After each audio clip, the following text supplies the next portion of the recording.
Victor Steele Donavard sat alone at the scarred oak bar. The clubhouse empty except for the hum of the old Frigidaire and the distant rumble of Harleys pulling into the gravel lot. His calloused fingers worked a soft cloth across the purple heart metal. The purple ribbon faded to lavender after 52 years. The metal caught the last of the November sunlight, slanting through the window, throwing a small, violet shadow across his knuckles. The jungle never really left. Some nights he still woke to the sound of rotors, and screaming still felt the weight of Tommy Brennan across his shoulders, blood soaking through both their uniforms as he carried him 12 miles to the evac point. Tommy made it home. Steele made it home. 63 men from their company didn't. In the jungle, the code was simple. You protected your brothers. You kept your word. You fought for what was right, even when the brass said stand down, even when the mission was already lost, even when survival meant compromise. Steele had learned that some things mattered more than survival. Honor, duty, the promise you made to the man bleeding out beside you that his sacrifice would mean something. He brought that code home in 70. Some of them never could. He wore it like a second skin, built a life around it, raised a daughter by it. The Iron Brotherhood Motorcycle Club wasn't a gang. It was 47 men besides himself who understood that the war never really ended, that the mission to protect the innocent continued on American soil, that the code survived even when everything else burned. Boots on wood. The door swung wide and Preacher Tom Walsh stepped through, first silver hair pulled back in a ponytail, the small gold cross at his throat catching light. Behind him came Judge Harold Brennan, then Doc Frank Morrison, then Gunny Mike Patterson, then 43 others. Vietnam vets, mostly a few from Korea, some from the Gulf, 4 from Iraq and Afghanistan, ages spanning from 38 to 71. Mechanics and teachers and retired cops and small business owners. Men who'd seen what happened when good people stayed silent. Preacher cleared his throat, his voice still carrying the resonance of Sunday sermons delivered to congregations that had dwindled over the decades. Brothers, Thanksgiving dinner for the homeless vets is confirmed. We've got the VFW hall, the church ladies are cooking, and we need volunteers for setup Saturday morning. Hands went up around the room. Steele nodded, made mental notes. This was what they did now. No more running from the law, no more territorial disputes with other clubs, no more of the chaos that had defined the Brotherhood's early years. They took care of their own. They took care of those who couldn't. His phone lit up on the bar. Katie. Steele smiled, started to reach for it, then saw the time. 3:17 on a Friday afternoon. She should still be in class. The voice on the other end wasn't his daughter's. Male, elderly, strained with controlled panic. Mr. Donovan, this is Robert Chen. I teach history at Mountain View Prep. Your daughter has been hurt badly. She's being taken to Memorial Hospital right now. You need to come immediately. The bar went silent. 47 faces turned toward Steele. His hand had gone white-knuckled around the phone, the Purple Heart forgotten on the bar. What happened to my daughter? Mr. Chen's voice carried the particular weight of someone delivering news that would change everything. She was assaulted in the school parking lot by multiple students. It's very bad, Victor. The ambulance just left. I'm following in my car now. Steele stood. The bar stool clattered backward. Gunny Mike was on his feet instantly, the old Marine gunnery sergeant's instincts reading the threat in Steele's posture. Brother, what do you need? My daughter's been hurt. Teacher says it's bad. Multiple attackers. 47 men rose as one. The sound of chairs, scraping boots, hitting floor hands, reaching for keys was like thunder. Steele held up his hand. No, not yet. I don't know what this is. I go alone until I know different. Judge stepped forward, his JAG officer training evident in the measured way he approached crisis. Then we wait. But Steele, where we're ready, you call, we ride, no questions. Steele grabbed his jacket, his keys the Purple Heart going into his pocket out of habit. At the door, he turned back. If I call, it means it's bad. It means someone hurt my little girl and the system's gonna try to bury it. And if that's what happened, he didn't finish, didn't need to. These men knew what came after that silence. They'd all lived through moments when the code demanded action, when standing by meant complicity, when the only choice was to step forward or surrender everything you believed. The Harley roared to life. Steele tore out of the parking lot, the club insignia on his back catching the late afternoon sun. Behind him, 47 men waited by their bikes, ready for the call that would change everything. 8 weeks earlier, Katie Donovan had noticed something wrong. The morning light through the tall windows of Mountain View Preparatory Academy caught the dust motes floating above rows of polished desks. Katie sat in the back corner of advanced calculus, her notebook open to a page of meticulously worked derivatives, watching Brandon Caldwell sleep with his head on his folded arms 3 rows ahead. Mr. Peters droned through the lecture on integration techniques. Brandon's test paper from yesterday lay face up on his desk. Perfect score, 100%. Katie's own paper showed a 94 with 2 small errors she'd made rushing through the final problem. Brandon hadn't taken a single note all semester, slept through half the lectures, never asked questions, yet somehow maintained a perfect average. The bell rang. Students shuffled out. Katie waited, watching Brandon stretch and gather his things without even glancing at the board where Mr. Peters had written the homework assignment. She'd been watching for 3 weeks now, taking mental notes the way her father had taught her. Observe first, verify second, act third. In the hallway, she kept her distance, moving through the crowd of students who parted around her like water around a stone. The biker's daughter. That's what they called her when they thought she couldn't hear. Sometimes they said it where she could. It didn't matter anymore. She'd learned early that loneliness was easier than pretending to belong. The computer lab was empty during lunch period. Katie slid into a terminal in the back corner, logged in with her student ID, and pulled up the school's shared drive. Sloppy security. She'd learned basic systems navigation from her father's friend Crow, who ran IT for a local hospital. Nothing illegal, just understanding how networks worked, how careless people could be with access permissions. The math department folder showed recent uploads from Mr. Peters. Homework answer keys. That was normal. Study guides. Also normal. Then a subfolder labeled a private tutoring materials.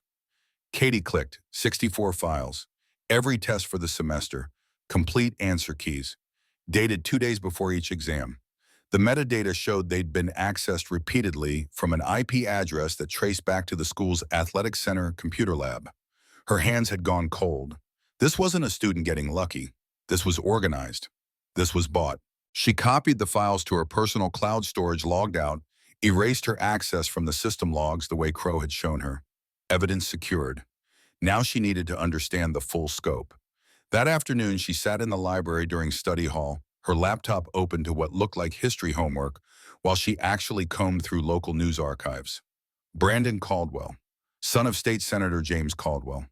3 mentions in the Asheville Citizen-Times over the past 2 years. Football star leads Mountain View to regional championship. Senator's son awarded ROTC scholarship. Caldwell family donates $50,000 to new gymnasium.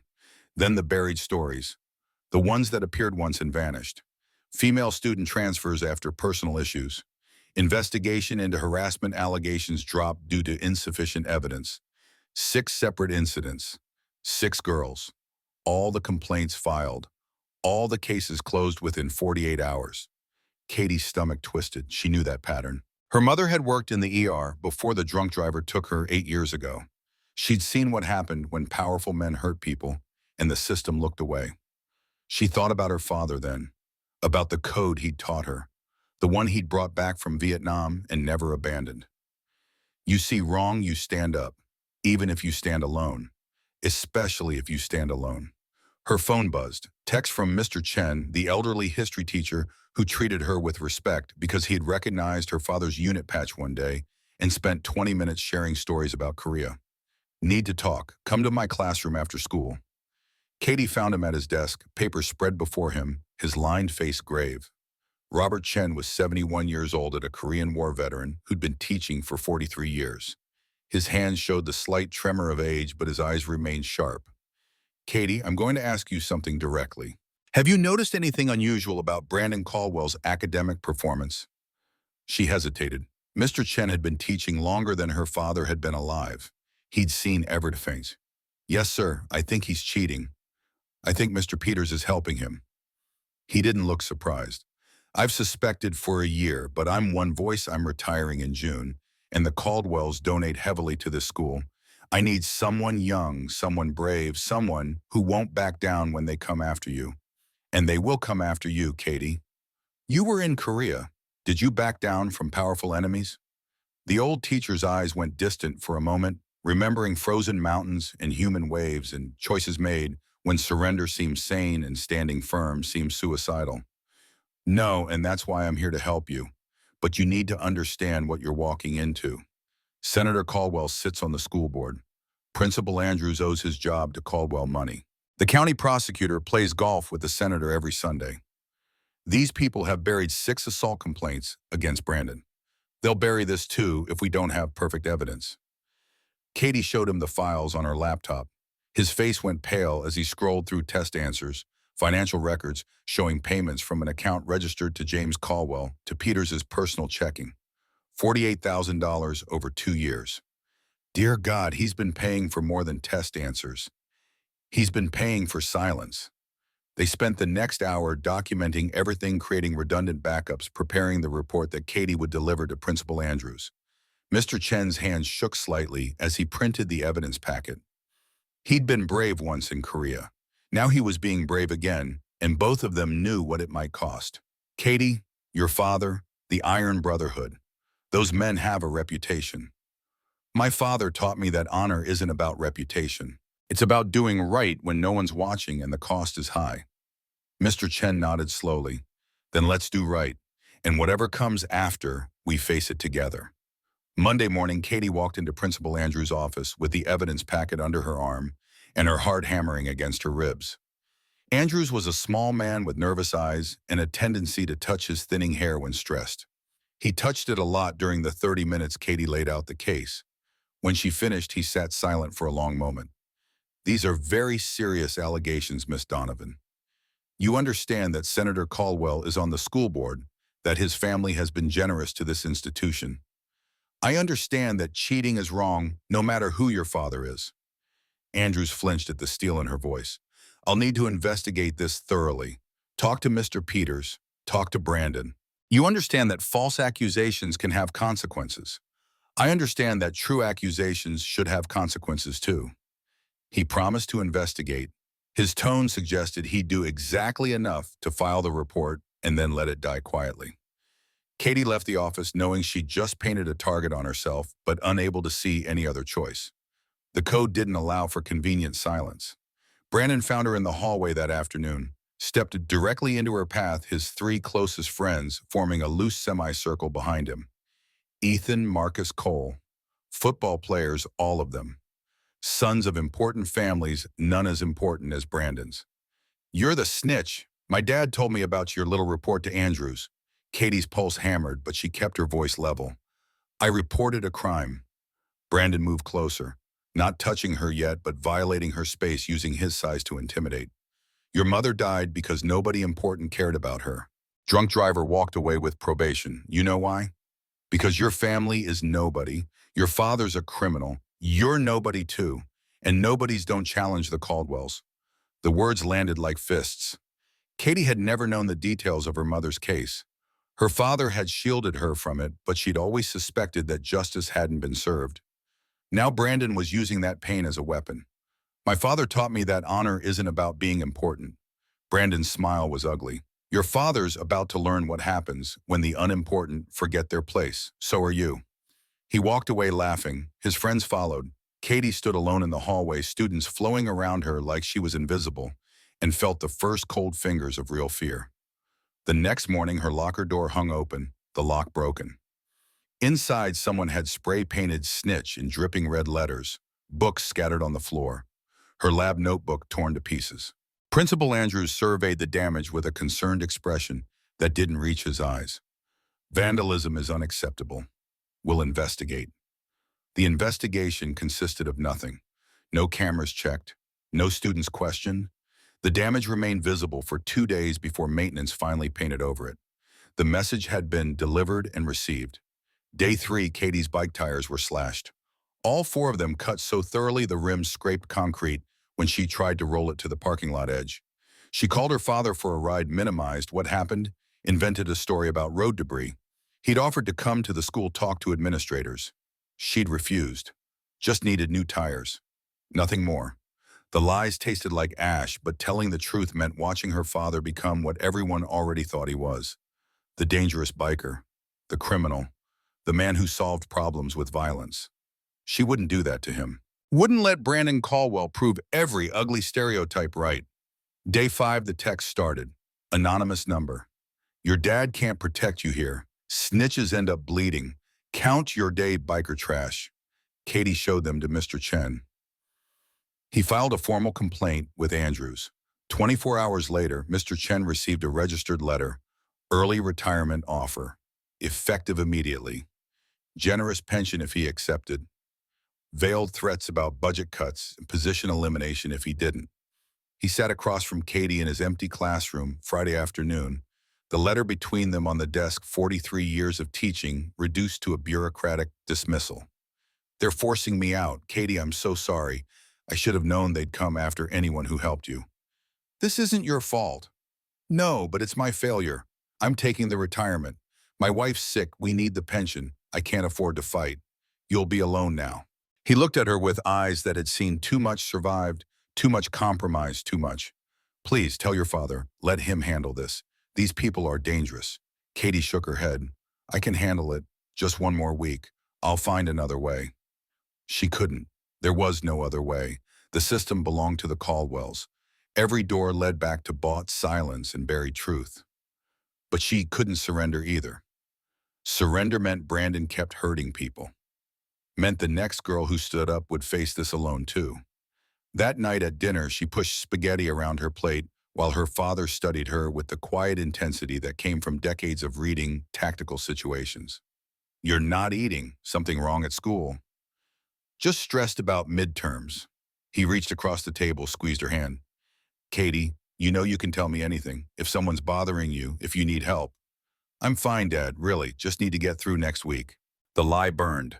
She saw him wanting to push, saw him recognizing that she needed space to handle whatever this was, saw him making the choice to trust her judgment. That trust made the lie worse. Friday morning arrived cold and gray. Katie packed her bag, slowly aware that she was walking towards something inevitable. The week of harassment had established the pattern. They wanted her scared. They wanted her isolated. They wanted her to understand that challenging power had consequences. What they didn't understand was that some people had been taught lessons that went deeper than fear. The day crawled past, each class period a countdown. The hallways felt more hostile, the silence around her more pronounced. Brandon and his friends watched her with anticipation. They knew something she didn't. Or maybe they knew something she'd already guessed. 3:15, final bell. Katie gathered her books and walked out of her last class, knowing that whatever waited in the parking lot would determine everything that came after. They were leaning against their trucks when she emerged. Brandon, Ethan, Marcus, Cole, and a fifth she didn't recognize. Jason, maybe? Another football player. They'd positioned themselves between her and the bike rack blocking the only exit. Around them a crowd was gathering, students lingering, phones emerging from pockets. That particular electricity in the air that preceded violence, the ugly human instinct to witness suffering from a safe distance. Brandon pushed off from his truck. Hey, Katie, we need to talk about your little report. Katie stopped 10 feet away. Her hands had gone numb. She could run back into the school, but that just delayed this. Could call her father, but he was 30 minutes away, and they'd be done by then. Could scream, but nobody here would help. She'd seen that truth carved into every turned head, every student who'd watched her locker destroyed and said nothing. She thought about her father then, about the stories he'd told of carrying Tommy Brennan through the jungle, the choice to keep moving when every instinct screamed to drop the weight and save yourself. The understanding that some burdens couldn't be set down because setting them down meant abandoning everything you believed about who you were. I'm not afraid of you. Brandon laughed. The sound carried across the parking lot. You should be. Your dad's not here. No old teacher to save you. Just us. And a whole lot of witnesses who know better than to help biker trash. He moved fast, shoved her hard in the chest. Katie stumbled back but stayed on her feet, tried to step around him. Marcus blocked her path. She turned. Cole was there. They'd formed a circle. Brandon's voice dropped lower, meant only for her, but caring enough that the closest students could hear. My dad says you cost him $50,000 cleaning up your mess. Says your family should pay. Says people need to learn where they stand. Katie's voice came out steadier than she felt. I stand for what's right. Wrong answer. His fist caught her cheek. The world exploded into white light and copper taste. Katie's knees buckled. She tried to catch herself, but Ethan grabbed her arms from behind, held her upright. Brandon hit her again. Nose this time. Something crunched. Blood sheeted down her face, hot and viscous. She screamed. The sound raw and animal. Nobody moved. 30 students with phones raised recording bearing witness, doing nothing. Marcus kicked her legs. She went down hard, Ethan releasing her arms at the last second so she hit the asphalt with nothing to break the fall. Her palms shredded on the rough surface. Brandon kicked her ribs. Once, twice. Something snapped inside her chest and breathing became agony. My father is a state senator. We ask you're untouchable. Cole's boot could eat her shoulder. She curled into a ball, trying to protect her head, trying to breathe through broken ribs and blood filling her throat. Jason grabbed her hair, yanked her head back. Brandon hit her again. Jaw this time. The world tilted and grayed. Through the haze, she heard one student yell, "Stop it!" But the voice didn't move closer, didn't intervene, just bore witness from a safe distance while 5 boys beat a girl unconscious. Brandon stood over her when they finally stopped. Katie could barely see through swollen eyes, barely hear through the ringing in her ears. His voice came from very far away. This is what happens when trailer trash challenges their betters. Anyone else got a problem? The crowd's silence was answer enough. Brandon spat on her and walked away. His friends followed. Their laughter echoed across the parking lot, mixing with the sound of truck engines, starting the crowd dispersing, now that the entertainment was finished. Katie lay on cold asphalt, blood pooling beneath her, face consciousness slipping. She'd stood up. She'd done right. And this was the cost. Mr. Chen found her 3 minutes later. He'd come back to clean out his classroom, seen the crowd from the second-floor window run down too late. His hands shook as he dialed 911, his voice breaking as he gave the address. 16-year-old female, severe assault, unconscious, heavy bleeding from facial wounds. Then he scrolled through his phone to the emergency contact. Dad, Victor Donovan. The hospital was antiseptic white and steady beeping when Steele crashed through the emergency room doors. A nurse moved to intercept him. The look on his face stopped her mid-step. Mr. Chen stood beside the reception desk, old hands trembling. Victor, I'm sorry. I should have protected her. Steele's voice came out flat, controlled. The particular calm of a soldier who'd pushed past rage into cold tactical clarity. Where is she? Room 7, but Victor, it's bad. Steele walked down the corridor like he was walking point in hostile territory. Each step measured, each breath deliberate. The door to room 7 stood half open. He pushed through and stopped dead. Katie lay on the narrow bed, her face so swollen and discolored, he barely recognized her. Purple-black bruises covered her cheeks. Her nose sat crooked beneath layers of white bandaging. Her jaw was wired shut. A breathing tube snaked into her mouth. Monitors beeped steadily, tracking vitals that said she was alive but looked dead. For the first time in 52 years, Victor Donovan's hands shook. He moved to the bedside like he was approaching something sacred and breakable. Sat in the plastic chair. Took her hand with infinite gentleness, avoiding the IV lines and the scraped palms wrapped in gauze. Princess, Daddy's here. Her eyes fluttered open. Barely, just slits between the swelling. Tears leaked from the corners, cutting tracks through the blood and bruising. She tried to speak, but the wired jaw made it impossible. A small sound emerged, lost and broken. Steele wiped her tears with his calloused thumb. His own tears fell unchecked. Shh, don't talk. You're safe now. I've got you. Lieutenant Sarah Williams entered, white coat, crisp, stethoscope around her neck. Her expression, the practiced neutrality of someone who delivered bad news for a living. Mr. Donovan, I'm Dr. Williams. Your daughter's attending physician? Steele stood, military bearing asserting itself automatically. How bad? Williams pulled up Katie's chart on the tablet, though she clearly didn't need to reference it. Broken nose, fractured jaw in 2 places, 2 broken ribs, severe concussion, extensive facial lacerations. She's lucky. Another few minutes and we'd be looking at internal bleeding, possibly fatal. Steele's jaw clenched so hard his teeth should have cracked. You're telling me she was beaten within an inch of her life? Yes, this wasn't a fight, Mr. Donovan. This was sustained, deliberate violence. Multiple attackers, boot prints on her ribs, defensive wounds on her hands. She tried to protect herself. They kept hitting anyway. Williams pulled up photos on her tablet. Clinical documentation of injuries, fist-shaped bruises, the distinctive tread pattern of work boots imprinted on pale skin, the kind of evidence that should matter in a courtroom. Who did this? Williams hesitated. Just a fraction of a second, long enough for Steele to read the fear. Mr. Chen said it was Senator Caldwell's son, Brandon Caldwell, and 4 others. There were witnesses. Students filmed it. But Mr. Donovan, she stopped, started again. No one's come forward with statements yet. Principal Andrews called 30 minutes ago. He's aware of the situation. He said there will be an investigation. The careful distance in her voice told Steele everything he needed to know about what that investigation would find. Nothing. The same nothing that had buried 6 previous complaints. The same nothing that let powerful men hurt the powerless without consequence. He sat back down beside Katie. She drifted into unconscious again, the pain medication pulling her under. He held her hand and felt something fundamental shift inside him. The last vestige of trust in institutions and authorities, in the belief that the system would eventually do right. Vietnam flashed through his mind.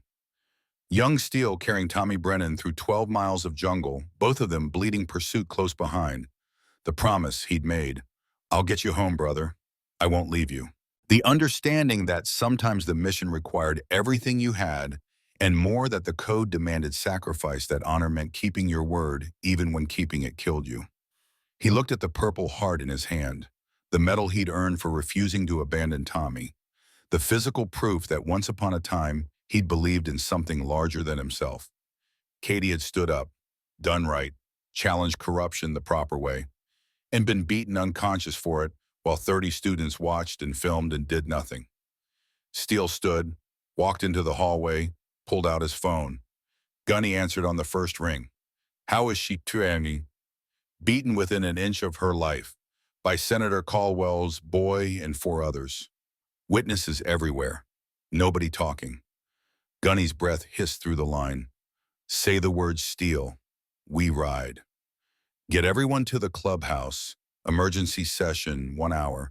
What are we doing, brother? Steele looked back through the window at his daughter, broken and small in that hospital bed. Thought about the code, about Tommy Brennan, about the long march through the jungle that had taught him what mattered and what didn't. We're going to war, Gunny, but we do it the right way. Which way is that? The way that makes sure Katie's proud of her old man when she wakes up. The way that proves honor still matters. The way that shows these people that power without conscience is just tyranny waiting to fall. He hung up, returned to Katie's bedside, sat in the chair and held her hand and began planning the campaign. Not with violence, not with the easy rage that everyone expected from men like him, with something more dangerous, with patience, with evidence, with the cold, deliberate application of justice through channels that couldn't be bought or buried. In Vietnam, he'd learned that sometimes the mission required carrying the wounded 12 miles through hostile territory. Sometimes the code demanded you keep walking when every instinct screamed to quit. Sometimes honor meant choosing the hard right over the easy wrong. Brandon Caldwell and his father were about to learn what happened when you hurt a warrior's daughter. They were about to discover that some men still believed in codes older than corruption, that some battles were worth fighting, even when victory seemed impossible. That honor wasn't dead as long as one man still stood willing to defend it. Steele looked at the Purple Heart in his hand. The ribbon faded, but the promise indicated. In the jungle, I learned that good men sometimes have to do hard things. I came home. Some didn't. This medal reminds me that honor isn't free. It's earned, it's fought for, it's defended. His voice came out whisper soft, meant only for his unconscious daughter. I promised your mother I'd keep you safe. I promised myself I'd raise you to stand for what's right. You kept your half-princess. Now I keep mine. And when you wake up, you'll wake up to a world where justice still means something. I swear it on every brother I lost in that jungle. I swear it on this medal. I swear it on everything I am. Outside the hospital window, 47 motorcycles pulled into the parking lot in formation. Waiting, ready, The Iron Brotherhood keeping vigil for one of their own. The long march had begun. The clubhouse smelled of old leather and motor oil and 50 years of brotherhood. 47 men besides Steele packed the main hall, ages spanning from 38 to 71, every face marked by service and sacrifice. The American flag hung above the bar holes from shrapnel still visible in the fabric, from when Preacher Tom had carried it out of a firefight in Hugh. Photos of fallen brothers lined the walls, men who'd ridden with them, men who'd bled beside them, men who understood that some debts transcended death. Steele stood at the head of the long oak table, his laptop projected images onto the wall screen. Katie's face before, smiling young whole. Then the hospital photos, the transformation from daughter to victim captured in clinical detail. The room went silent. Not the quiet of waiting, but the silence of men who'd seen atrocities and thought they'd left that world behind, only to discover it had followed them home. Steele's voice came out level, controlled. The same tone he'd used briefing missions in country when emotion would get people killed. Brothers, this is my daughter Katie, 16 years old, honor student, wants to be a doctor like her mother was. He clicked to the next image. Katie on that hospital bed, machinery keeping her alive, bruises turning her face into something unrecognizable. She did what we taught our children to do. She stood up to corruption. She reported a cheating ring run by a senator's son. She filed proper complaints through proper channels. She did everything right. Another click. The evidence files, test answer keys, financial records showing $48,000 moving from James Caldwell's accounts to teacher Raymond Peters over 2 years. And for doing the right thing, 5 boys beat her unconscious in a school parking lot, while 30 students watched and filmed and did nothing. Gunny Mike's fist hit the table, the sound like a gunshot in the enclosed space. We know where the senator lives. Say the word. Prophet James stood next the old Army Ranger's face carved from granite. Gulf War taught me patience. But this, he didn't finish, didn't need to. Every man in that room knew what came after patience expired. Steele raised his hand. The gesture carried authority earned through decades of leading men who volunteered to follow. I want to ride. Want to drag that boy out and teach him what pain feels like. Want to make the senator watch. Want to burn their world down and salt the earth after. He paused. Let them hear the truth of it. Let them know he felt what they felt. But we can't, because if we do, we prove everyone right about us. We become the criminals they say we are. Katie wouldn't be proud. And everything she stood for gets buried under stories about violent bikers taking revenge. Doc Frank Morrison stood. 66 years old hands that had held together wounded men in rice paddies and emergency rooms in VA hospital corridors. His voice carried the weight of someone who'd seen what violence actually cost. So what do we do? Watch that bastard walk free. Before Steele could answer, Judge Harold Brennan rose from his seat at the far end of the table. The retired JAG officer had been quiet through the meeting, but something in his posture suggested he'd been waiting for this moment. Brothers, I need to tell you something. He pulled a folder from his briefcase. Old documents yellowed with age, stamped with classification markings that had expired decades ago. I've been tracking Senator Caldwell for 32 years. The room's attention shifted. Judge spread papers across the table. Military contracting forms, investigation reports, witness statements that had disappeared from official records. 1991, Gulf War. I was a JAG captain assigned to investigate procurement fraud. Someone was billing the government for equipment we never received. Ammunition, medical supplies, food, $2.3 million worth. His hands shook slightly as he touched the documents. Paper trail led back to a young state legislator named James Caldwell. He was running a shell corporation that won contracts through his father's connections, delivering 20% of what he billed for, pocketing the difference. Judge's voice dropped lower. I had him, had the evidence, had witnesses ready to testify, was about to file charges. The pause stretched. Every man in that room understood what came in stories like this. Evidence disappeared from the secure filing room. Witnesses recanted. I got transferred to a desk job in Virginia. Case closed. Caldwell walked away clean. Use the money to fund his first Senate campaign. Judge looked up, met Steele's eyes. I backed down. I was afraid for my career, my family, my future. I let a guilty man go free, and I've regretted it every single day since. His voice hardened. I won't make that mistake again. I have contacts. Federal prosecutors I trust from my JAG days. Military investigators who remember. We can do this legally, but we need irrefutable evidence. We need to build a case so solid that even Caldwell's money can't bury it. Steele studied the old officer, saw the same guilt he'd carried from Vietnam. The weight of compromises made for good reasons that turned out to be betrayals of everything you believed.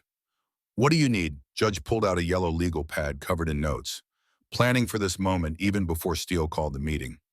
3 teams, evidence, community, protection. We document everything. We get the accomplices to flip. We find every victim Caldwell's buried. We build a federal RICO case that crushes them both. Preacher Tom stood. The Korean war medic turned chaplain that had spent 40 years counseling broken men. His voice carried pastoral authority. And we do it without compromising our souls. We use the law. We trust the system one more time, not because we believe in it, but because Katie believed in it. Around the table, the 47 men nodded, understanding the mission, understanding the cost of the mission, understanding that sometimes the hardest fight was the one where you couldn't use your fists.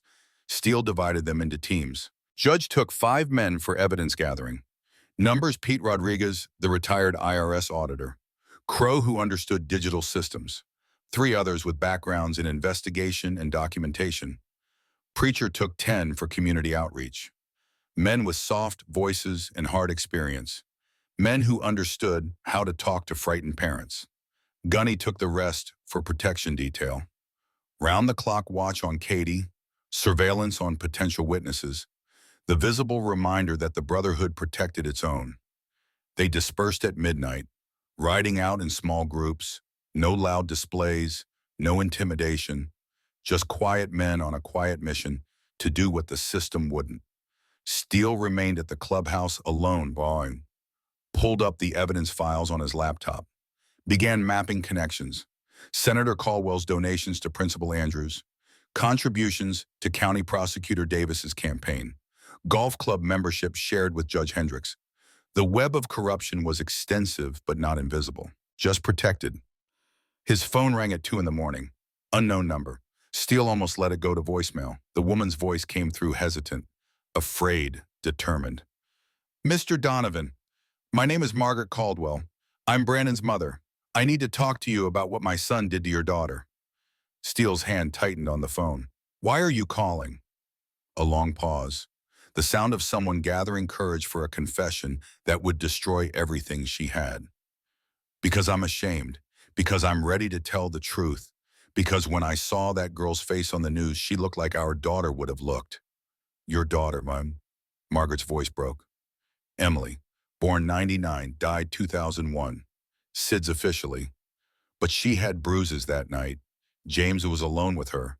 I never asked. I was too afraid. And I've hated myself every day since. Steele's breath caught. This wasn't just corruption. This was deeper, darker. What do you want from me? Protection. And a chance to make this right. I have evidence. Financial records, emails, recordings. I've been documenting my husband's crimes for 2 years, planning my escape. Now I'm ready to use it. But Mr. Donovan, he'll kill me if he finds out I'm talking to you. Steele gave her the address of Mountain View Public Library. Neutral ground. Public. Safe. Tomorrow, 11 a.m. Bring everything you have. I'll bring men you can trust. She hung up without goodbye. Steele sat in the darkness and felt the mission shift. This wasn't just about Katie anymore. This was about every victim James Caldwell had buried. Every life he'd destroyed. Every person who'd been too afraid to stand up until now. The library smelled of old books and floor wax. Margaret Caldwell sat at a corner table in the reference section, a leather folder clutched to her chest like armor. 52 years old but looking 70. Elegant clothes on a frame that had been systematically broken down. Haunted eyes that had seen too much. Steele approached with judge and preacher flanking him. Three men who could look dangerous but were trying hard not to. Margaret's hands shook as she opened the folder. I need to show you something first, so you understand. Medical records, 22 years of emergency room visits, broken arm in '98, fell downstairs, fractured ribs in 2003, car accident, concussion in 2007, slipped in shower, 18 documented injuries, 18 convenient explanations. Judge's jaw clenched as he read. Preacher made the sign of the cross. Margaret's voice came out flat, rehearsed. The tone of someone who'd told this story to herself so many times that emotion had been scrubbed away. My husband has been beating me for 24 years. Brandon witnessed most of it. James taught him that power means you can hurt people without consequences. That real men take what they want. That weakness is contemptible. She pulled out her phone, showed text messages from the previous week. James to Margaret after the assault, Brandon handled the Katie problem. That's what men do. Margaret's response. He almost killed her. James, she'll recover and she'll learn her place. The words hung in the quiet library air like an indictment. Margaret produced more evidence. 12 years of financial records showing payoffs to local officials. Emails detailing schemes, wire transfers, shell corporations. The systematic machinery of corruption laid bare. Then the bombshell, an audio file. Margaret hit play. Senator Caldwell's voice came through clear, recorded 2 days before the assault. Brandon the Hayes girl is causing problems. You need to handle it. Brandon's voice younger, uncertain. Handle it how? Use your judgment, but people need to understand that the Caldwell family doesn't tolerate disrespect. Make sure she learns her lesson. Hard enough that everyone else learns it too. What if it goes too far? A pause, then James Caldwell's voice cold and calculating. Just make sure there's no direct evidence tying back to me. You're a minor. Worst case, you get juvenile detention, but my contacts will bury it like always. The recording ended. Margaret sat trembling. I've been too afraid to leave for 20 years, too afraid to speak up, too focused on protecting my lifestyle and my image. But when I saw Katie's face on the news, she couldn't finish. Judge handed her tissues from his jacket pocket. Preacher touched her shoulder gently. Steele sat back and processed what this meant. Margaret straightened, found her voice again. I'm filing for divorce. I'm testifying against my husband and my son. I'm losing everything. My home, my social standing, my friends, everything. Steele's voice came out gentler than expected. Why now? Because Katie Donovan has a father who would move heaven and earth for her. Emily never had that. Neither did I. I can't save my daughter, but maybe I can save yours and all the others. She slid the entire folder across the table. This is everything. Financial crimes, obstruction of justice, conspiracy, witness tampering, RICO violations. It's all documented, dates, names, amounts. I've been preparing for 2 years. Judge opened the folder. His hands moved faster as he read his JAG training cataloging charges. This is federal. This is ironclad. Mrs. Caldwell, you understand what you're handing us. I understand I'm complicit. I stood by while my husband hurt people, while he taught our son to hurt people. I'm not asking for forgiveness. I'm asking you to stop them before they kill someone. Steele met her eyes, saw the courage it took to destroy your own life for people you'd never meet, saw the particular bravery of someone who'd been beaten down for decades finally finding the strength to stand. You have my word. We'll protect you. And we'll make sure your husband and son face everything they've done. Margaret nodded, started to stand, then hesitated. Mr. Donovan, one more thing. Be careful. James has friends everywhere. Police, judges, prosecutors. He'll come after you with everything he has.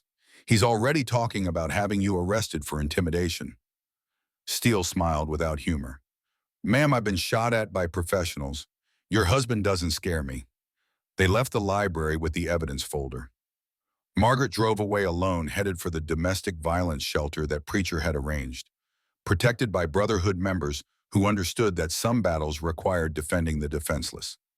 Judge spent the afternoon on secure phone calls, reaching out to contacts from his JAG days.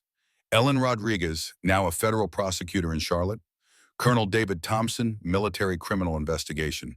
Both remembered the 91 case. Both had been waiting for another chance. Ellen's voice carried controlled fury through the speaker. Harold, if this evidence is as solid as you're saying, I can file federal charges within 48 hours. RICO, conspiracy, obstruction, the works. Colonel Thompson added his piece. Senator's son is on ROTC scholarship. Assault disqualifies him immediately. We have jurisdiction under UCMJ. I've been wanting to nail Caldwell since 91. Let's finish what we started.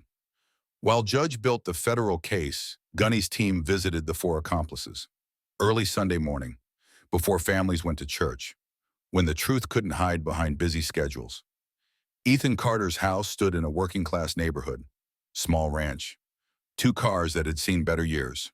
Father answered the door in work clothes, mother behind him, in a floral dress ready for service. Gunny introduced himself and Prophet and Doc, 3 old men who'd earned the right to be heard. Showed Ethan's father the assault video that had been sent anonymously by a guilty student. The mother's scream carried through the quiet Sunday morning. Father's face drained of color as he watched his son hold Katie's arms while Brandon beat her. Watched the boot connect with her ribs. Watched her blood pool on asphalt. Gunny's voice stayed calm, reasonable, the tone of someone offering a lifeline to drowning people. Your son participated in felony assault. Brandon Caldwell can't protect him. Senator Caldwell can't protect him. They're both going down, but Ethan has a chance to do the right thing. Ethan came downstairs, 17 years old, eyes red from not sleeping. He'd been carrying this for days. The father turned on him with fury and heartbreak. What did you do? Ethan broke. The words came tumbling out between sobs. Brandon paid them each $500. Brandon said his dad would make it disappear. Brandon said they were just teaching her a lesson. Brandon promised no one would get hurt bad. The mother sank into a chair. The father stood rigid, trying to process that his son was a criminal. Gunny waited, let the family absorb the truth, then spoke again. Brandon lied. People are hurt. Katie Donovan has a broken jaw, broken ribs, concussion. She almost died, and you're all responsible. Ethan's voice came out small. I know, I dream about it every night. Her screaming, blood everywhere. I'm so sorry. Prophet leaned forward, the old ranger who'd seen men break under pressure and men find courage in crisis. Son, sorry isn't enough, but testimony is. You tell the truth in court. You face what you did. You help make sure Brandon and his father pay for this. That's how you start making this right. The father made the decision for his family. He'll testify. He'll tell everything. We can't afford lawyers anyway. If cooperating reduces his sentence, he cooperates. Similar scenes played out at 3 other houses. Marcus Park's immigrant parents terrified of authority until Prophet showed them his ranger tab and explained that honor transcended nations. Cole Lewis's single mother working 2 jobs, exhausted, grateful someone, was offering her son a path to redemption. Jason Martinez's father, a Gulf War vet himself, who understood codes of honor and immediately agreed. By Sunday afternoon, all 4 accomplices had agreed to testify. All 4 had given preliminary statements. All 4 had implicated Brandon as the planner, the leader, the one who promised his father would bury everything. The evidence was building. Financial records, witness testimony, audio recordings, medical documentation, pattern of behavior spanning years. Judge assembled it into a prosecution memo that read like an indictment handed down from a grand jury that hadn't convened yet.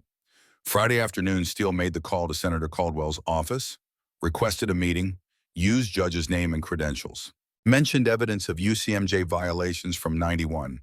The secretary's tone changed immediately. Suddenly, the senator had availability. They rode to the Capitol building at 3 p.m.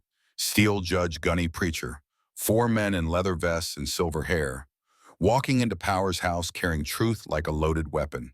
Senator James Caldwell's office occupied a corner suite with mountain views and expensive furniture.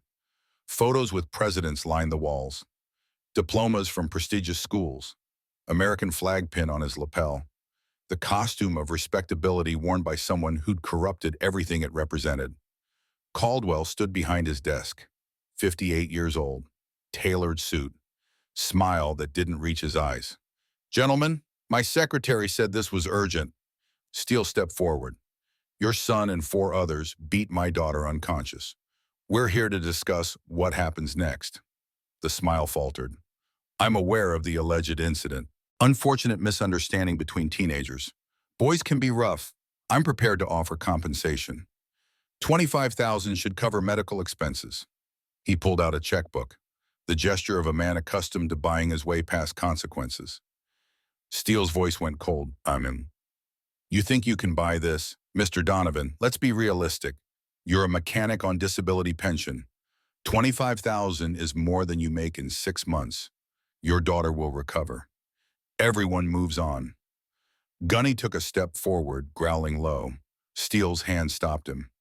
We're not here for money, Senator. We're here to give you a choice. Judge placed 3 folders on the expensive desk, labeled simply, Gulf War, Katie Donovan, Pattern of Corruption. Resign immediately, issue public apology, turn yourself and your son into federal authorities. Cooperate fully. Caldwell laughed, the sound of someone who'd never faced real consequences. And if I don't, Judge opened the first folder, spread 30-year-old documents across the mahogany surface. Then we release this, Gulf War contracting fraud, $2.3 million. I was the JAG officer you had transferred. I've been carrying this guilt for 32 years, no more. Second folder, financial records, emails, wire transfers. 12 years of payoffs to local officials, Principal Andrews, County Prosecutor Davis, Judge Hendricks, RICO violations, all documented.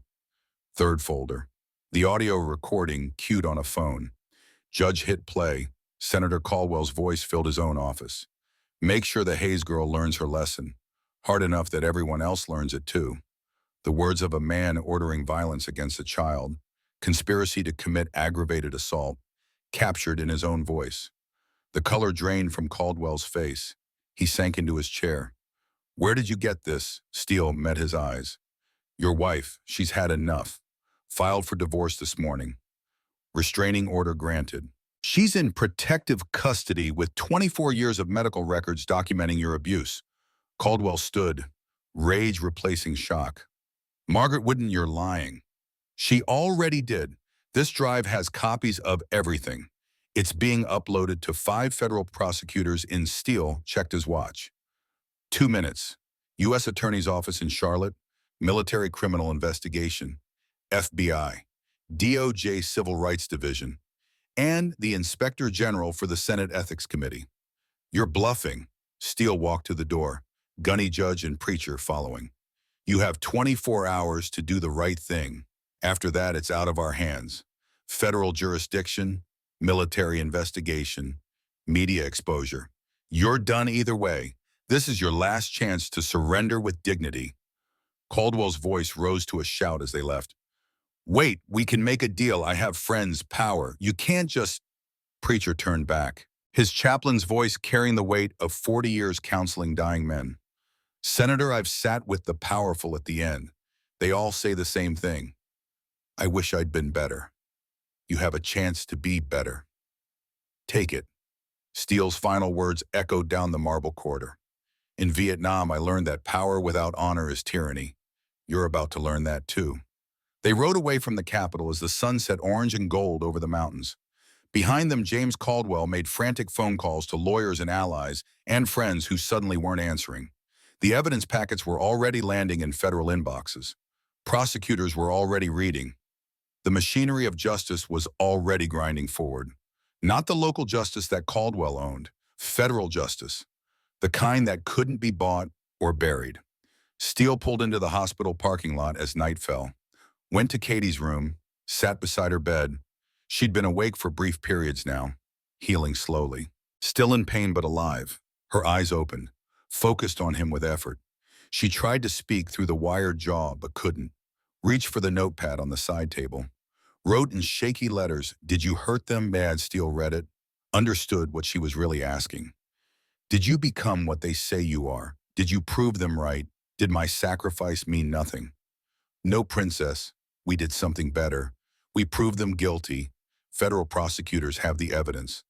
The senator and his son are finished. We did it legally, the right way, the way you'd be proud of.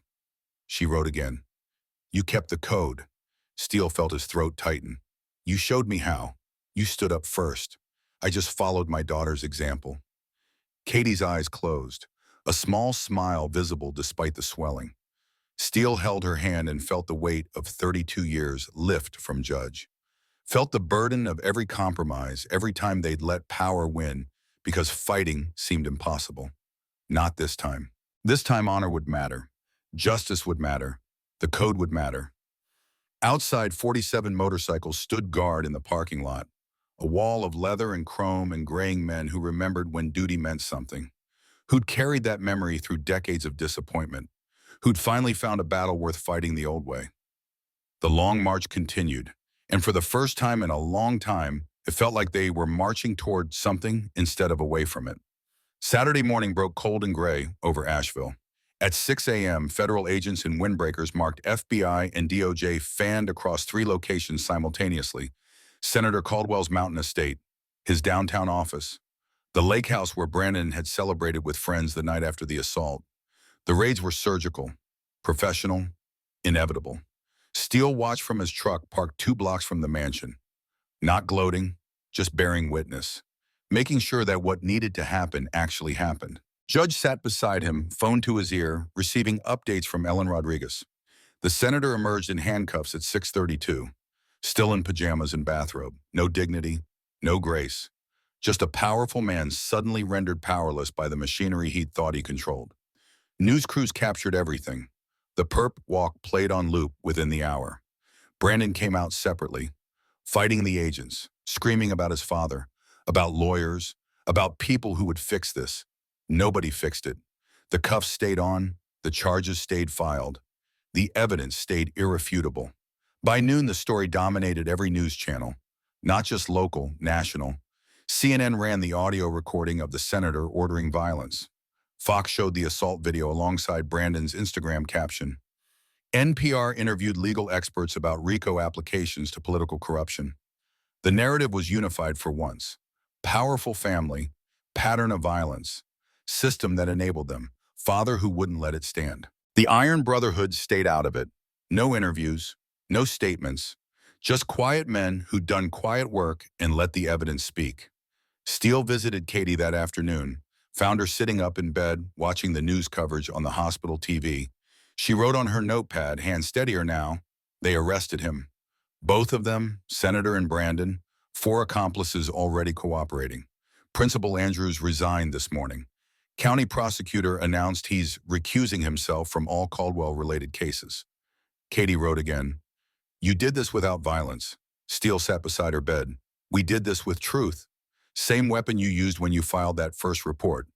You showed us the way, Princess. We just followed." Her eyes welled up, not from pain now, but from something else. Relief, maybe. Vindication. The understanding that standing up had mattered after all. Sunday morning, 500 people gathered at the courthouse steps. Not protesters, vigil holders. Veterans in dress uniforms. Parents with children, teachers, students. Assault survivors who'd stayed silent until now. They lit candles and held signs. "Thank you, Iron Brotherhood. Justice for Katie. Protect our children." Preacher led a prayer, his chaplain's voice carrying across the crowd without amplification. "Lord, we've seen corruption triumph for too long. We've watched the powerful escape consequences while the powerless suffered. Today we witness justice, not revenge, not vigilantism. Justice through the law, through courage, through people who refuse to stay silent anymore." The local newspaper ran a front-page photo, the 47 Brotherhood members plus Steele standing at the edge of the vigil. Not participating, not seeking attention, just present, guardian angels in leather vests. One mother approached Steele afterwards, showed him a photo of her daughter. Emily Sanders. Brandon assaulted her 2 years ago. Case was buried in 48 hours. She tried to kill herself 6 months later. She's alive but broken. Thank you for doing what I couldn't. Steele took the photo, memorized the name. Another victim, another reason this had to matter. Ma'am, justice isn't just for Katie, it's for Emily too. And every girl Brandon hurt. They're all getting their day now. The woman hugged him, this grizzled Vietnam vet whose society had labeled dangerous, sobbed into his chest while the 47 brothers formed a protective circle around the moment, giving her space to grieve and heal and hope. 3 months later, the trial began. Federal courthouse in Charlotte. Judge presiding who had no connection to Caldwell money. Jury selected carefully. 4 veterans, 3 mothers, 2 teachers, 1 nurse, 2 retirees, people who understood duty and honor and the cost of their absence. Brandon's defense team cost $3 million. DC lawyers flown in special. Their strategy became clear in opening statements. He's a victim too. Raised by an abusive father, taught that violence solved problems. Affluenza defense wrapped in psychological trauma. He deserves rehabilitation, not destruction. Ellen Rodriguez stood for the prosecution, 48 years old, 2 daughters of her own. She'd volunteered for this case personally after reading the evidence packets. The defense wants you to feel sorry for a young man who planned an assault, paid accomplices, beat a girl unconscious, and posted video of it online with a caption celebrating what he'd done. You'll hear testimony from Katie Donovan, from 6 other victims, from his own accomplices who'll tell you Brandon promised his father would make it disappear. This isn't a mistake. This is a pattern. And patterns don't deserve sympathy. They deserve consequences. The first week consisted of medical testimony and the 4 accomplices, each boy corroborating the same story. Brandon planned it. Brandon paid them $500 each. Brandon said his father would bury it like he'd buried everything else. Brandon showed no remorse until federal agents arrived. Marcus broke down on the stand, 17 years old and carrying weight that aged him. I dream about it every night, her screaming, blood on the asphalt. I knew it was wrong when it was happening, but I was afraid of Brandon, afraid of his father, afraid of standing alone. So I held her arms while he hit her, and I'll hate myself for that until the day I die. The defense cross-examined hard, tried to suggest the boys were lying to reduce sentences. Marcus didn't flinch. I'm lying. There's video, 20 different angles. Students filmed it. Brandon posted it himself. The only lie was thinking we'd get away with it because his dad was powerful. Friday of the second week, Katie took the stand. Steele sat in the front row of the gallery. The 47 brothers filled the rows behind him. Katie walked to the witness box without assistance now. 3 months of healing, jaw healed enough to remove the wires. Scars visible but fading. She wore a simple blue dress and no makeup to hide the damage. Ellen Rodriguez approached gently. Katie, can you tell the jury what happened November 1st? Katie's voice came out steady. She'd been practicing this for weeks. With therapists, with her father, with herself in mirrors where she faced what had been done. I was walking to my bike after school. Brandon Caldwell and 4 others were waiting. They formed a circle around me. Brandon said I'd cost his father $50,000 by reporting the cheating ring. He said people needed to learn their place. She described the assault without crying. Clinical, factual. The way trauma survivors learn to speak about horror by draining it of emotion.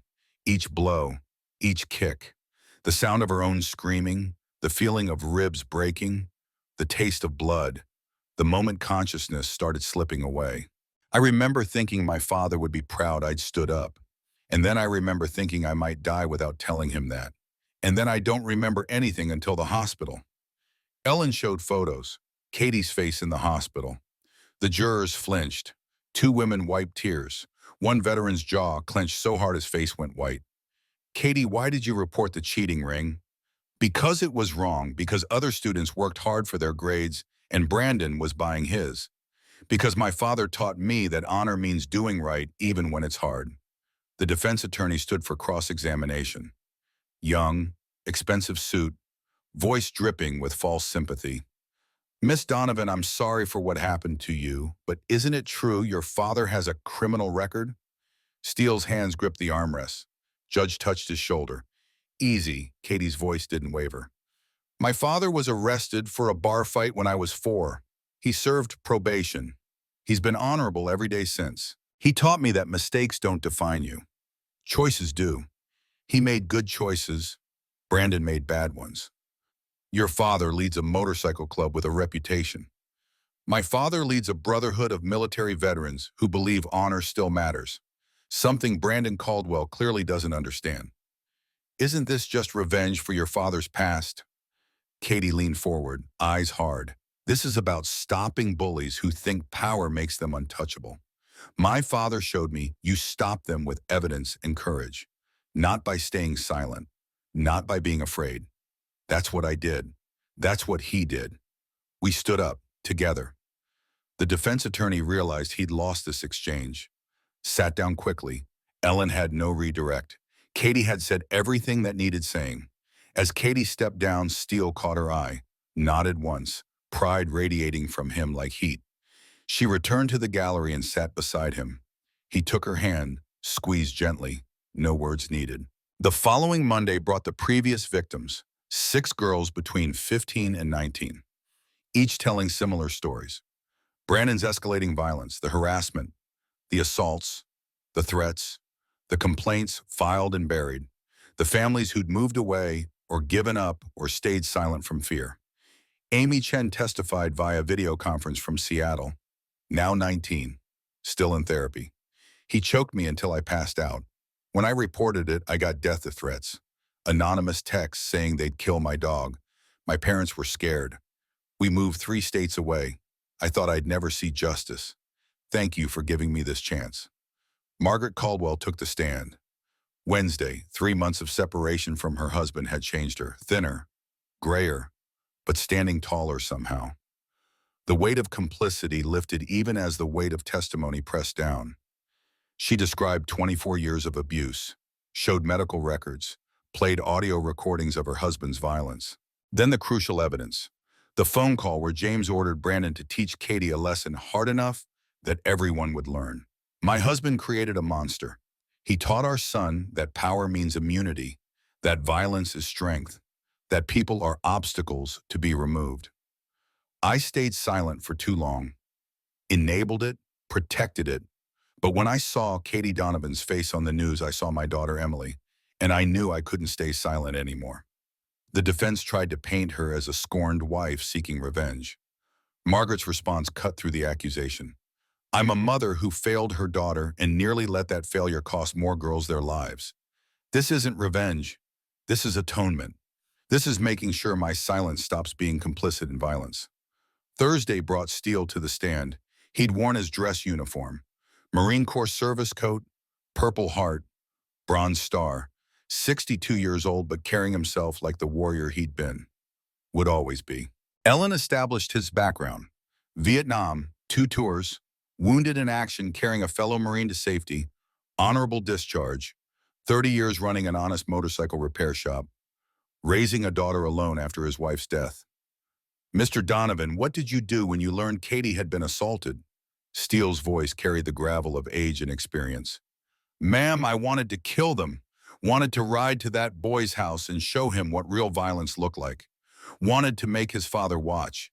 Every instinct I had from Vietnam said go to war. The courtroom went silent. This was the moment the defense had been waiting for. Proof that the biker was dangerous. That this was all revenge. Steele continued, but my daughter taught me something. She stood up to corruption legally, reported it properly, did everything right, then got beaten for it. If I responded with violence, I'd prove everyone right about us. I'd bury her courage under stories about criminal bikers. So I did what she would be proud of. Gathered evidence, worked with law enforcement, let justice work. Ellen let that settle. Was that hard, choosing the legal path? Hardest thing I've done since Vietnam. Carrying a wounded man through 12 miles of jungle was easier, because that was just physical. This required trusting a system that had already failed my daughter. Required believing that doing right mattered even when evidence suggested it didn't. Required faith. Do you have that faith now? Steele looked at the jury. You tell me. You're here. The evidence is here. The senator can't bury this. His money can't fix it. So yes, I have faith. Faith that 12 good people can see truth when it's laid bare. Faith that honor still matters. Faith that my daughter's courage meant something. The defense attorney approached for cross. Mr. Donovan, you led 47 armed men to Senator Caldwell's home. We knocked on his door, presented evidence, didn't threaten anyone. That's called due process. You wanted revenge. Steele's voice hardened. I wanted justice. There's a difference. Revenge is about making myself feel better. Justice is about making sure Brandon Caldwell never hurts another girl. About showing every victim that their silence can end. About proving that power without honor eventually falls. The defense realized he was making their case worse. Dismissed the witness.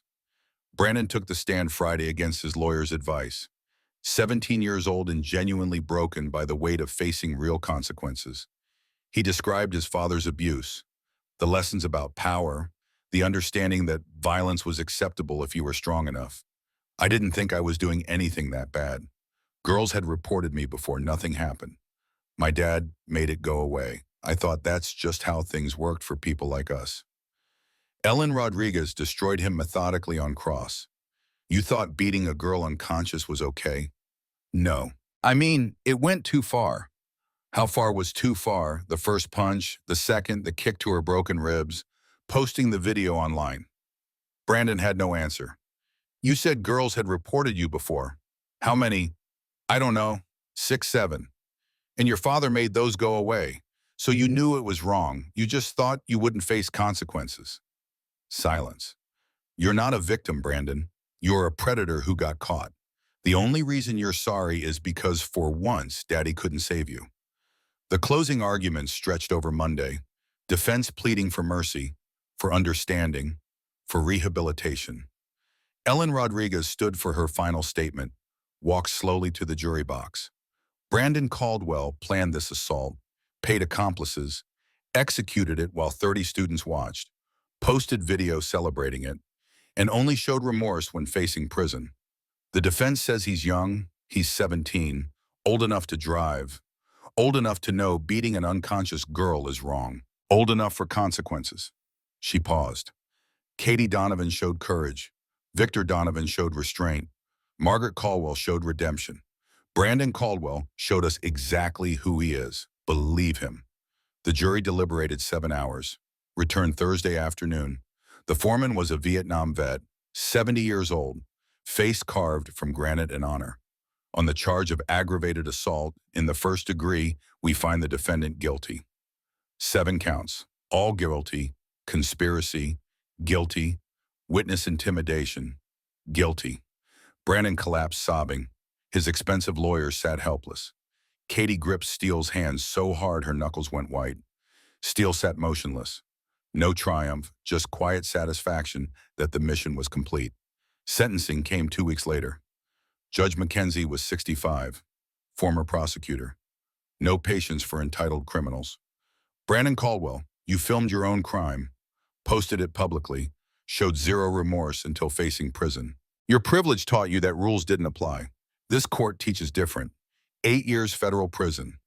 Eligible for parole after 6. Use that time to learn what your father never taught you. That power without character is tyranny. That strength without honor is barbarism. That you are not above the law. Senator Caldwell's trial proceeded separately. Faster, the evidence was overwhelming: financial fraud, RICO violations, conspiracy to obstruct justice, ordering violence against a minor. Margaret's testimony and recordings sealed his fate. The jury deliberated 4 hours. Guilty on all 18 counts. Judge McKenzie showed no mercy. Senator Caldwell, you corrupted every institution you touched. You taught your son that violence was acceptable. You buried complaint after complaint. You used public office for private gain. 16 years federal prison. All assets seized. $2.8 million in restitution to victims. The courtroom erupted in applause. The judge didn't stop it. Let justice be celebrated for once. Principal Andrews received 4 years for accepting bribes. County Prosecutor Davis 5 years in disbarment. 3 school board members probation and fines. The entire corrupt machinery dismantled piece by piece. Katie returned to Mountain View Prep in January. The school had transformed. New principal, former military officer with zero tolerance policies, new security, new protocols. The culture shift was tangible. She founded a club, Stand Up, Speak Out, support group for assault victims. Safe space to report bullying. 19 students joined the first meeting. By spring, it was 47. Steele attended Katie's first public speech. School assembly. 800 students quiet as she walked to the podium. 3 months ago, I was beaten and unconscious in this parking lot for doing the right thing, for standing up to corruption. I thought I'd lost everything, my safety, my faith in justice, my belief that courage mattered. She paused, found her father in the crowd. But my dad taught me something. He's a Vietnam veteran. He learned in that war that sometimes the mission requires everything you have. That honor isn't about winning. It's about refusing to quit, about standing up even when standing gets you hurt. Her voice strengthened. He could have chosen violence. Everyone expected him to. But he chose the harder path. Evidence, truth, law. Because that's what I would be proud of. Because revenge feels good, but justice matters more. Because he wanted to prove that honor still exists. Standing ovation. 800 students on their feet. Katie crying. Steele crying in the back row beside the 47 brothers who'd fought the good fight and won. 18 months after the assault, Katie graduated valedictorian, accepted to UNC Chapel Hill pre-med on full scholarship. Her graduation speech focused on courage, on standing alone until others find the strength to stand with you, on fathers who teach honor through actions, not words. Steele sat in the audience in his dress uniform. Now 63 years old, Katie called him to the stage at the end. The crowd rose as the Vietnam vet joined his daughter. She hugged him and whispered so only he could hear. "Thank you for teaching me the code, Dad. Thank you for keeping it. Thank you for reminding me why it matters, Princess." 3 years post-assault, the Iron Brotherhood had evolved. The Guardian program formalized. Volunteer escorts for assault victims going to court. Pro bono security for threatened witnesses. Fundraising for legal aid. 400,000 raised. 34 cases supported across North Carolina. Steele received interview requests from national media. 60 Minutes, CNN, NPR. He declined them all except one. Local paper, young reporter who'd covered the trial. "Why do you do this?" Steele looked out at the clubhouse. The 47 original members and 12 new ones. Veterans from Iraq and Afghanistan, younger but carrying the same code forward.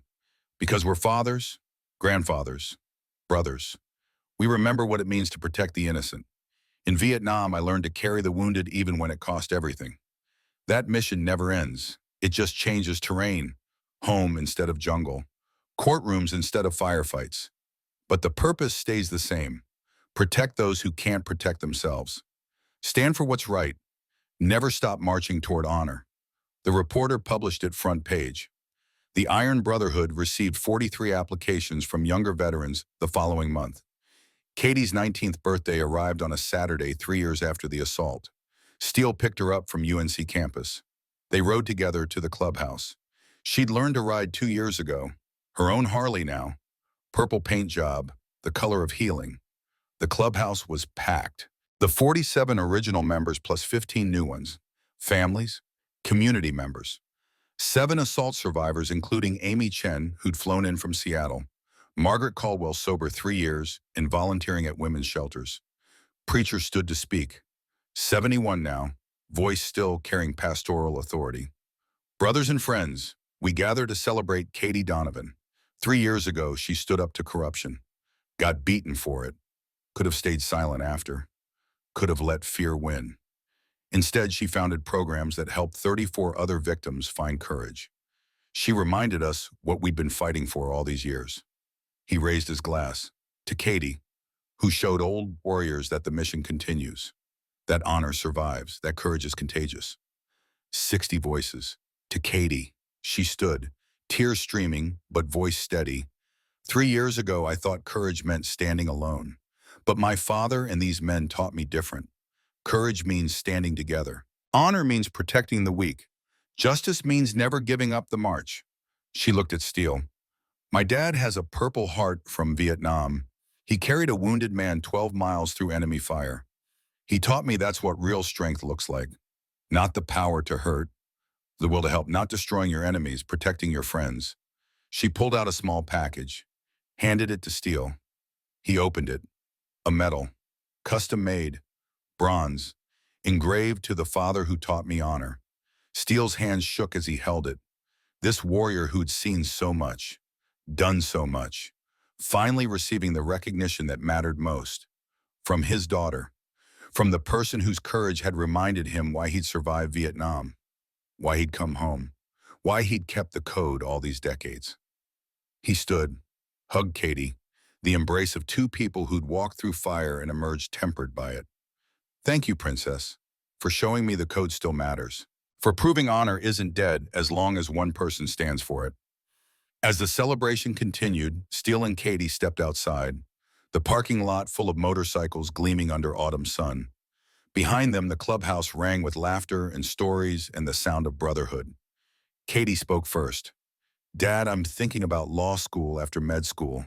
Doctors heal bodies. Lawyers heal systems. The system failed us. I want to fix it. Steele smiled. Your mother would be so proud. Would you ride with me tomorrow? I'm speaking at another school about standing up to bullying. Princess, I'll ride with you anywhere. They put on helmets, started engines, the old warrior and his daughter who'd become a warrior herself, different battles, same code. The long march continuing into a future where honor still mattered because people still chose to uphold it. Steele's voice came through the helmet comm system. In Vietnam, I learned the long march, the mission with no end, just the next step forward. I thought I finished my march coming home in 70, but you taught me it never ends. Every day is another step toward honor, and another chance to stand up, another opportunity to protect the innocent. Katie's response came back strong. Then let's keep marching, Dad, together. They rode out as the sun set golden over the mountains. Behind them, the 47 motorcycles plus 15 new riders formed up, the next generation joining, the code passing from old hands to young, the mission continuing as it always had, as it always would. One wounded soul carried at a time, one injustice confronted, one stand for what's right when standing alone seemed impossible. The long march home had become the long march forward. And somewhere in that evolution, Steele understood what he'd been searching for since Vietnam. Purpose, legacy, proof that the blood spilled and the brothers lost and the years carrying guilt had meaning. Katie gave him that. Not by needing rescue, but by showing him how to rescue himself. How to transform rage into justice. How to turn the warrior's strength toward protection instead of destruction. How to prove that old codes and old values and old warriors still had purpose in a world that seemed determined to forget them. They rode into tomorrow together. Father and daughter, veteran and healer, the man who'd learned honor in jungle hell and the girl who'd reminded him it survived even here. Even now, even after everything tried to kill it. Victor Steele Donovan was now 65 years old. The years showed in silver hair and weathered skin, but not in the steel of his spine or the clarity of his purpose. He'd carried wounded men through Vietnamese jungles. He'd carried his daughter through the worst moment of her life.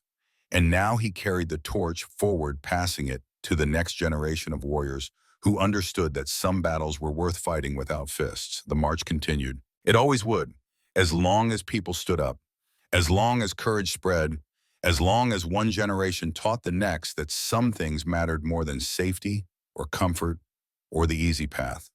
Honor, duty, protecting the innocent. The code that Steele carried home from Vietnam and passed to his daughter. The code she'd pass forward now. The mission that had no end. Just the next step, and the next, and the next. Forever marching toward a justice that was worth fighting for.